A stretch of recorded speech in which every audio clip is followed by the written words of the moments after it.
HSC পরীক্ষায় বাংলা ব্যাকরণ অংশে সবচেয়ে কমন উপযোগী একটি প্রশ্ন হলো অধ্বনি উচ্চারণের 5টি নিয়ম লেখো। এই অধ্বনি উচ্চারণের দুইটি রূপ রয়েছে, একটি হলো সংবৃত আর একটি হলো বিবৃত। অধ্বনির উচ্চারণ যদি উকারান্ত হয়ে যায় তবে তাকে আমরা বলবো সংবৃত, আর যদি অধ্বনির উচ্চারণ অবিকৃত থাকে, অধ্বনির উচ্চারণ যদি অয়ের মতো হয় তখন তাকে আমরা বলবো বিবৃত নিয়ম। আজকে আমরা দেখব অধ্বনি উচ্চারণের 5টি সংবৃত নিয়ম। নিয়ম 1, শব্দের শুরুতে যদি অধ্বনি থাকে এবং এর পরে হ্রস্ব-ই, দীর্ঘ-ই, হ্রস্ব-উ কিংবা দীর্ঘ-ঊকার থাকে তবে আদ্য অধ্বনির উচ্চারণ ওকারান্ত হয়ে যায়। যেমন অতি হয়ে যাবে অ হয়ে যাবে উ, অতি। নদী উচ্চারণ হবে নদী। তেমনিভাবে আছে মধু, মধু, বধূ, বধূ।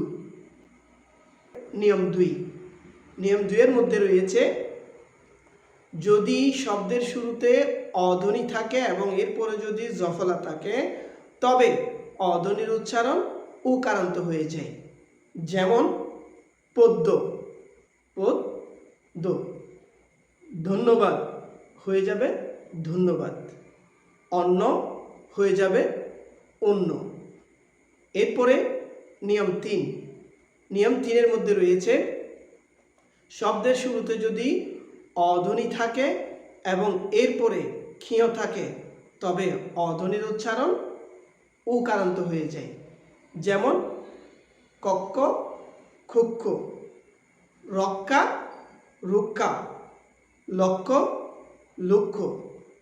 নিয়ম 4, নিয়ম 4 এর মধ্যে রয়েছে শব্দের শুরুতে যদি অধ্বনি থাকে এবং অধ্বনির পরে রিকার থাকে অধ্বনির উচ্চারণ ওকারান্ত হয়ে যায়। যেমন যকৃৎ উচ্চারণের মধ্যে অন্তস্থ জ সবসময় বর্গীয় জ হয়ে যায়, এটা আমরা লিখব যকৃৎ।